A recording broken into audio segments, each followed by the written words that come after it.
इतिहास में बौद्धिस्ट मतों को तबाह करके, तोड़ करके, बुद्धिस्टों की हत्या करके और उन पर मंदिर बनाए गए,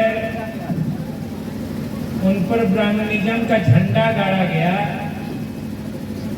और ये पहला शायद उदाहरण है कि मंदिर के बगल में आपने अशोक स्तंभ गाड़ दिया।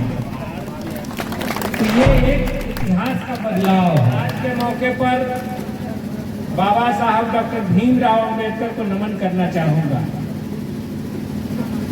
सच कहिए तो अशोक से लेकर के बुद्ध तक जितना गहरा रिसर्च उनका है, तो अशोक स्तंभ को, अशोक के प्रतीक चिन्हों को, भारतीय संविधान की रचना में उसके समावेश को, अगर इस विद्वान ने उसका ड्राफ्ट नहीं तैयार किया होता, बीजेपी एकदम बिलाई जैसा घात लगा के बैठी हुई। अभी इनके चेहरे की जरूरत है कि नीतीश कुमार का चेहरा दिखा के वोट ले लेना है। जिस दिन वोट, अंतिम वोट होगा, उसी दिन से इनका प्रोपेगेंडा मशीन चालू हो जाएगा कि नीतीश कुमार की मानसिक स्थिति ठीक नहीं है। वे नवीन पटनायक की तरह उनको किनारे करके खुद कुर्सी पर आना चाहते हैं। महाराष्ट्र में शिंदे की तरह आना चाहते हैं। तो बिहार के मतदाताओं को ये बात समझना है कि ये हम नहीं होने देंगे।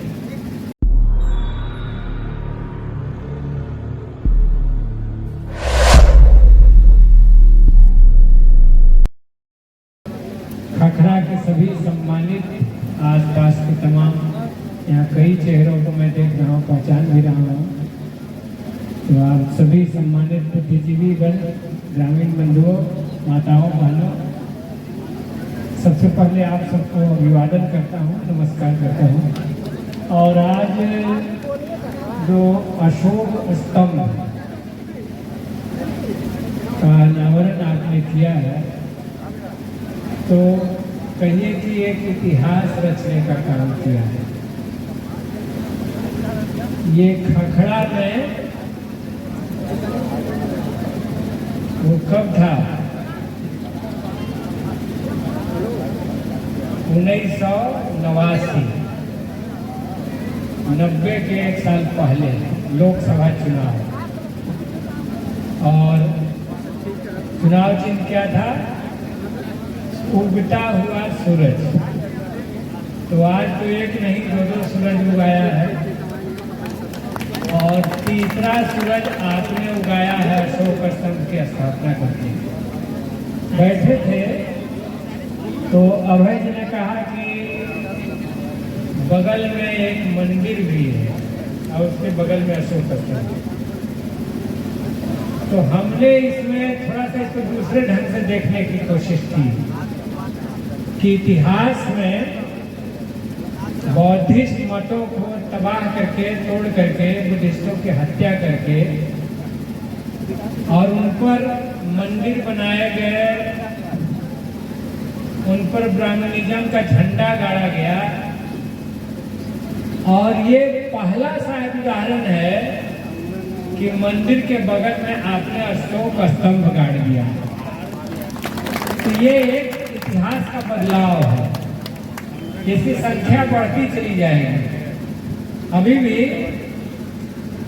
दिल्ली में जो अशोक स्तंभ मिला,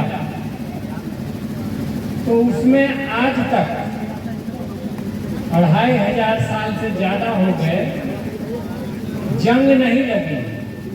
और इस पर एक बार बहस चलने लगी कि जो ज्ञान और श्रम का विभाजन हुआ, कि ज्ञान हासिल करने का जिम्मा कुछ लोगों को है, कुछ जातियों को है, और श्रम करने का जिम्मा कुछ जातियों को है, कुछ समूहों को है। इसका नतीजा ये हुआ कि ये जो श्रम करने वालों ने अशोक स्तंभ बनाया था, तो आयरन में कितना कार्बन मिलाया गया था, कितना ऑक्सीजन मिलाया गया था, किस तरह से उसको निर्मित किया गया था कि आज तक यह जंग नहीं लगा, लोहा का एक छड़ रख देते हैं तो जंग लग जाता है। उसकी क्या खासियत थी ये कहीं किताबों में नहीं लिखा गया और इसलिए आज वो ज्ञान हमारे से लुप्त हो गया। एक बात ये, और दूसरी बात इसी संदर्भ में बात आती है, सनातनी लोग बोलते रहते हैं अतीत हमारा बहुत स्वर्णिम था, सारा ज्ञान हमारे ही पास था। तो मैं पूछता हूं कोई वो ज्ञान था क्या? कौन ज्ञान नष्ट हुआ, लुप्त हुआ? वेद हैं चारों, पठनीय हैं, पुराण हैं सभी के सभी, उपनिषद भी उपलब्ध है। नहीं उपलब्ध है तो नालंदा विश्वविद्यालय नहीं उपलब्ध है। इसलिए जो ज्ञान था वो बुद्धिज्म का ज्ञान था, वही उसी पर गौरव है कि हम दुनिया में विश्व गुरु थे। तो विश्व गुरु किस मुद्दे थे? जब अशोक का राज्य अफगानिस्तान से लेकर के पूरा पाकिस्तान, अफगानिस्तान और बंगाल तक था, उसी समय एक राजा का इतना बड़ा उस जमाने में राज्य का विस्तार पूरी दुनिया में कहीं नहीं था। जाहिर सी बात है कि इतने बड़े साम्राज्य के विस्तार के लिए शासक को उदार होना पड़ेगा, नम्र होना पड़ेगा, प्रेम की भाषा बोलनी पड़ेगी। और जो आंध्र प्रदेश में शिलालेख निकला अशोक का, उसमें लिखा है कि हमारे राज्य में कोई कहीं भी किसी क्षेत्र का आदमी, कोई भाषा या बोली बोलने वाला आदमी हमारे राज्य में कहीं भी रोजगार के लिए, आजीविका के लिए बस सकता है, रह सकता है। आज हम हिंदू मुसलमान कर रहे हैं, तो सिख ईसाई कर रहे हैं, तो क्षेत्र और भाषा के आधार पर भिड़ाने की कोशिश की जा रही है। तो आप देश को बड़ा कर रहे हैं कि छोटा कर रहे हैं? हमने पार्लियामेंट में कहा कि अभी आप हिंदू मुसलमान कर रहे हैं, कुछ दिन पहले आप हिंदी और तमिल कर रहे थे। तमिल कानीमोई ने कहा, करुणानिधि की बेटी ने, कि यहाँ आप 3000 साल पुराने गांव को कहते हैं कि सबसे पुराना गांव था। हमारे यहाँ उससे भी 2000 साल पहले का गांव निकला है। तो हम कहते हैं कि आज जब तमिलनाडु भारत का हिस्सा है, बंगाल भारत का हिस्सा है, बिहार भारत का हिस्सा है, तो आज की तारीख में हमारा स्टेटमेंट क्या होगा? हमारा स्टेटमेंट ये होगा कि तमिलनाडु का वो 5000 साल पहले वाला गांव भी हमारा है, हरियाणा के राखी गढ़ी वाला गांव भी हमारा है, और बिहार और मध्य प्रदेश और उत्तर प्रदेश में जो पुराना गांव है वो भी हमारा है। यह सब हिंदुस्तान का है। मैं आज के मौके पर बाबा साहब डॉक्टर भीमराव अंबेडकर को नमन करना चाहूंगा। सच कहिए तो अशोक से लेकर के बुद्ध तक जितना गहरा रिसर्च उनका है, तो अशोक स्तंभ को, अशोक के प्रतीक चिन्हों को, भारतीय संविधान की रचना में उसके समावेश को, अगर इस विद्वान ने उसका ड्राफ्ट नहीं तैयार किया होता तो आज ये सब कुछ हमारे सामने नहीं है। आप उस आदमी के धैर्य और विवेक की प्रशंसा करिए जिस आदमी के चुल्लू में से पानी हटा लिया जाता हो, पानी छुआ जाएगा, तालाब में नहाएगा तो पानी छुआ जाएगा, और वो आदमी बदले की भावना रखता भी है तो दूसरे ढंग से वो भारत के इतिहास को खंगाल डालता है। छुआछूत आया कहां से, शुरुआत कहां से हुई? एक समय तो बात थी कि एक ही जीवन में कोई ब्राह्मण बन सकता है, क्षत्रिय भी बन सकता है, वैश्य भी बन सकता है, सेवा का काम भी कर सकता है। लेकिन जिन लोगों को ब्राह्मण एक बार बना दिया गया तो उन लोगों को लगा कि हमारा बेटा वो कहीं क्षत्रिय या वैश्य न हो जाए, इसलिए उन्होंने नियम में संशोधन किया कि नहीं, ये नहीं चलेगा। जो जिसमें जन्म लिया वो जिंदगी भर वही रहेगा। बात पलट दी गई इतिहास में और बाबा साहब ने इसको खोजा। तो इसलिए मैं कह रहा हूं कि उस व्यक्तित्व को सलाम करिए। पार्लियामेंट में बोलते हुए हमने यह भी कहा, जब संविधान पर बहस चल रही थी, हम लोगों ने मांग किया था कि जब संविधान का 75वां साल मनाया जा रहा है तो विपक्ष के, इंडिया गठबंधन के नेताओं को भी इस विमर्श में भाग लेने का मौका दिया जाए। और जब ये तय हो गया 2 दिन का डिबेट, तो मैं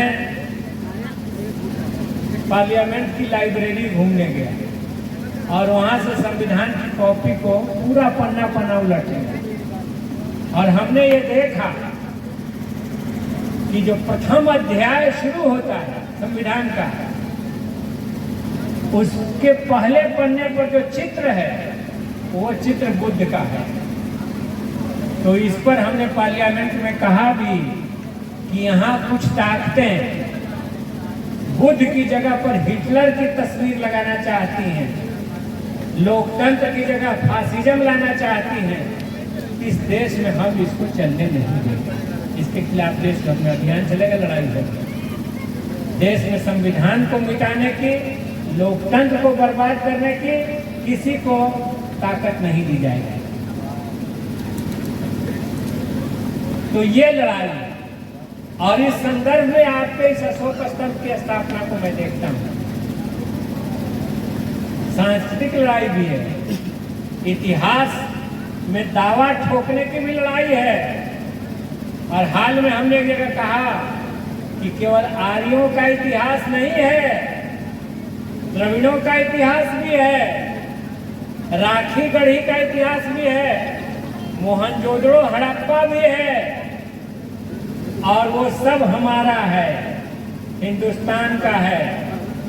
इतिहास में भी ये नहीं है कि आप जो दावा कर रहे हैं कि केवल हमारा इतिहास है, जमींदारियों और राजशाहियों का इतिहास है, श्रमिक वर्ग का इतिहास नहीं है, तो ये नहीं चलने दिया जाएगा। अभी पत्रकार आए थे, पूछ रहे थे, तो हमने कहा कि शुरू से भाववाद और भौतिकवाद के बीच संघर्ष है और हिंदुस्तान का सबसे पहला भौतिकवादी कहा जाए तो बुद्ध को हम पाते हैं। ये बुद्ध थे और सब वाक्यों को हम नहीं दोहराएंगे, लेकिन जिन्होंने पहली बार ये कहा कि मरने के बाद कोई दूसरा जीवन नहीं है, कोई स्वर्ग और कोई नरक नहीं है, जो जीवन है सो यही है और इसको बेहतर बनाने के उपाय हैं। अष्टांगी मार्ग, पंचशील का सिद्धांत, ये सारी बातें उन्होंने कही। तो पहला भौतिकवादी, और वो भौतिकवाद का दर्शन आगे बढ़ता चला गया। तो इसीलिए इतिहास में आज खास तौर से जो दलित समाज है, जो बैकवर्ड समाज है, उसने आर्थिक तंगी की वजह से अपने भीतर से पहली पीढ़ी, जब शिक्षा का जागरण हुआ और इस नाते ज्योतिबा फुले और सावित्रीबाई फुले को बार बार नमन, हम लोग उसी परंपरा के लोग हैं, लेकिन आर्थिक दबाव में हुआ। पहला पीढ़ी टीचर में आया, किरानी में आया, दूसरा पीढ़ी उनके बाल बच्चे डॉक्टर, ओवरसियर, इंजीनियर बने। लेकिन अब हमें लेखक की जरूरत है, अब हमें विचारक की जरूरत है, अब हमें दार्शनिक की जरूरत है कि इतिहास में जो उनकी जगह है, जो दबा हुआ इतिहास है, जिसको काफी नीचे दबाने की कोशिश की गई है, फिर से उसको ढूंढ करके लाया जाए। और इसी संदर्भ में कहता हूँ कि सदियों की यात्रा करते हुए ये अशोक स्तंभ धरती के सीना को चीर करके बाहर निकल के आ गया। इस संदर्भ में कहता हूँ तो इतिहास में रिक्लेम की जरूरत है। इतिहास पर तुम्हारा ही कब्जा नहीं है और हमारा जो पक्ष है, हम इस बहस में, इस सांस्कृतिक राष्ट्रवाद की बहस में आंख चुराने की स्थिति में नहीं है, शर्मिंदा होने की स्थिति में नहीं है। हमने हमेशा मजलूमों का साथ दिया है, गरीबों का साथ दिया है, समानता की बात की है, मानवता की बात की है, करुणा की बात की है। बुद्ध कहते हैं कि ज्ञान किसी भिक्षुक को देने का अधिकार केवल इसीलिए नहीं है कि वो विद्वान है, विद्वता जरूरी है। जानकारी बिना रखे दुनिया को जाने समझे बगैर उपदेश देना शोभा नहीं देता है किसी भिक्षुक को, लेकिन इतना ही काफी नहीं है। ज्ञान तो एक चोर के पास भी होता है। अगर मन में करुणा नहीं है तो ज्ञान देने का अधिकार नहीं। ये बुद्ध की वाणी है। करुणा नहीं है, दया नहीं है। इसीलिए हम कहते हैं कि इतिहास में जहां तक मूल्य की बात है, सच्चाई, ईमानदारी, करुणा, दया हमारे आभूषण है मानवता को बनाने वाले। समता, समानता, बराबरी, शिक्षा, ज्ञान, पवित्रता। तुम जो आज नफरत की, केवल नफरत नफरत नफरत नफरत नफरत ये जो कर रहे हो, कभी भाषा के सवाल पर, कभी धर्म के सवाल पर, कभी जाति के सवाल पर, संविधान रचते हुए बाबा साहब ने कह दिया कि अंग्रेज गए तो जमींदारी भी गई। अब राजा का बेटा राजा नहीं होगा। अब राज्यों का विस्तार तलवार की नोक से नहीं होगा। अब इस देश में 21 साल की उम्र का कोई आदमी, और संविधान ने साफ साफ कहा कि हमारा संविधान लिंग, जाति, भाषा और धर्म के आधार पर अपने नागरिकों के बीच भेदभाव नहीं करता। तो ये वाक्य था इस देश को, विविधता वाले देश को, जिसमें सैकड़ों बोलियां हैं, अनेक भाषाएं हैं, अनेक जाति के लोग हैं, अनेक धर्मों के मानने वाले लोग हैं। एक ऐसे भूखंड के लोगों को एक कैसे रखिएगा? तलवार के जोर से राज चलना नहीं है, केवल नफरत से बात बनने वाली नहीं है।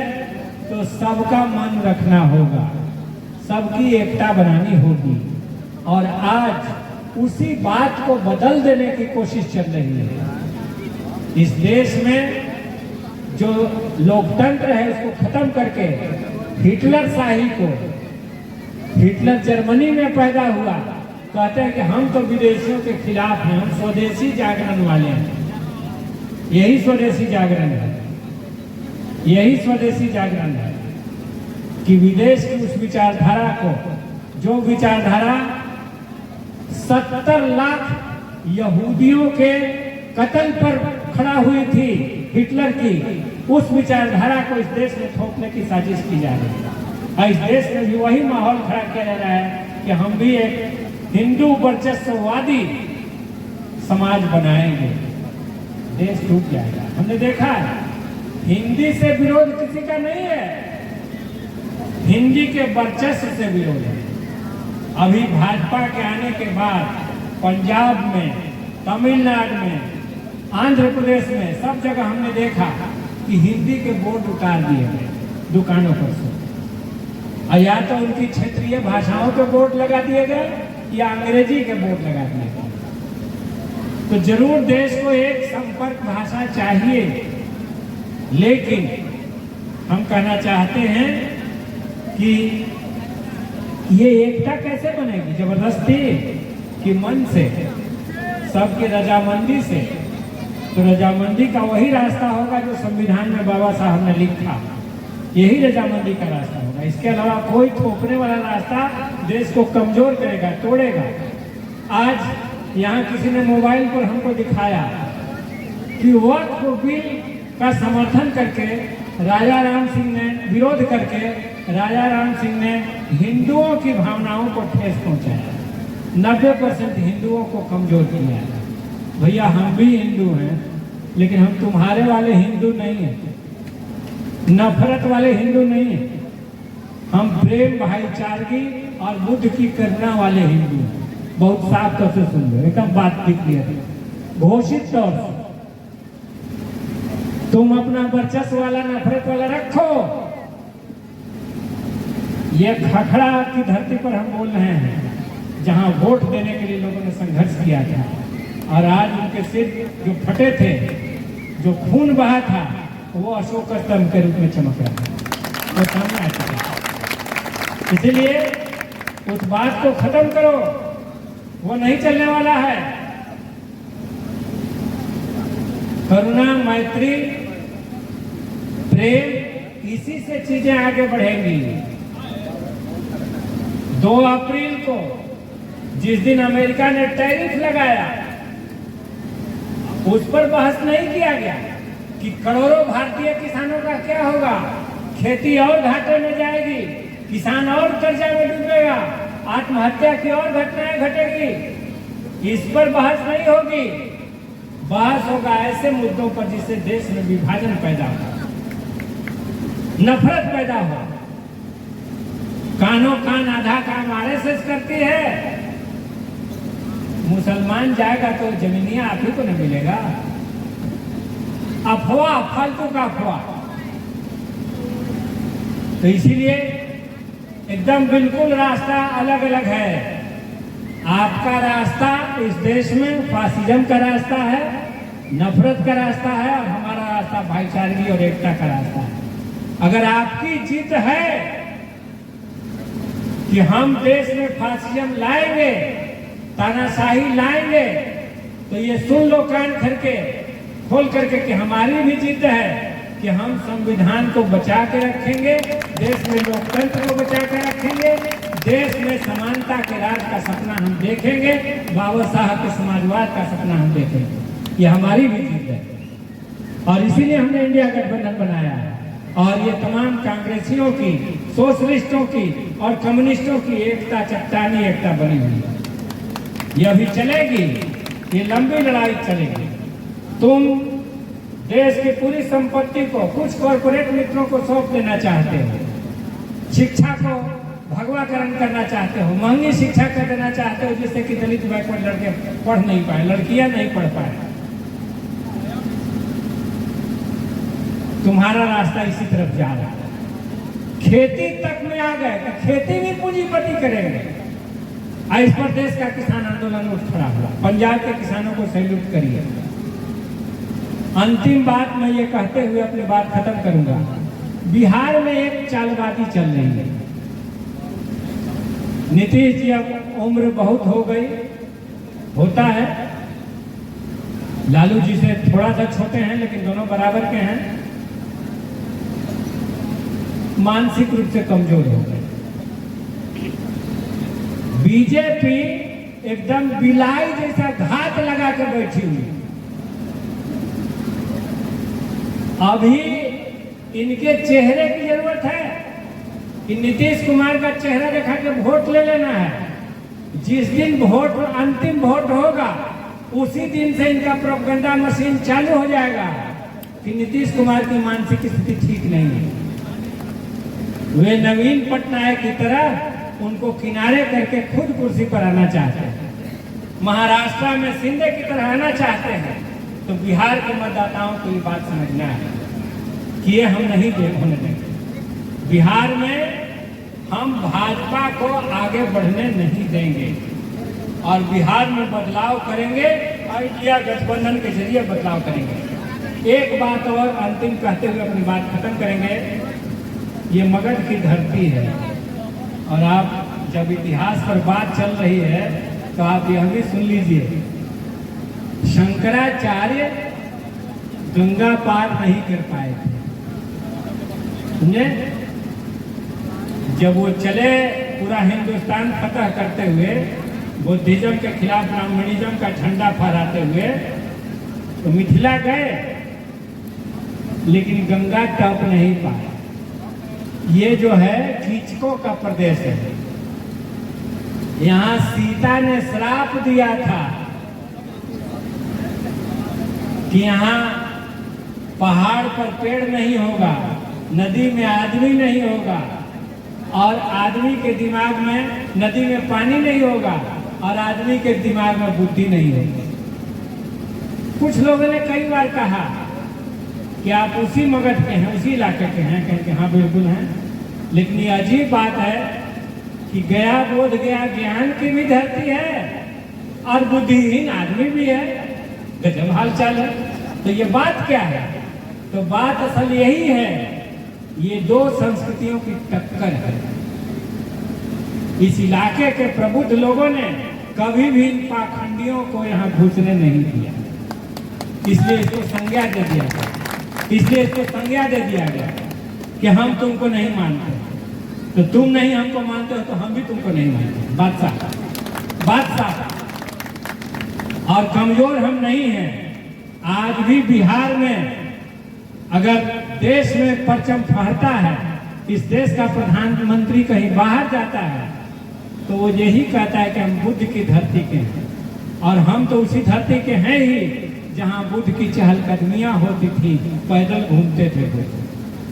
इसीलिए आपने एक बहुत ऐतिहासिक काम किया है, और बिल्कुल अभय जी ने भी आपको कह ही दिया कि यहाँ पर जहाँ अशोक का स्तंभ आपने लगाया है तो चारों ओर बढ़िया टाइल्स वाला चबूतरा लगेगा, एकदम ग्रेनाइट वाला, कि पूरा लोग गांव के बैठ करके अपना कीर्तन भी कर सके, ढोलक झाल भी कर सकें। तो मैं ज़्यादा आपका समय नहीं लूँगा, रात हो चुकी है। आपको बहुत बहुत धन्यवाद और मेरा नमस्कार। साथियों, नेशनल जनमंच को सब्सक्राइब करें, साथ ही बेल आइकन की घंटी को बजाएं।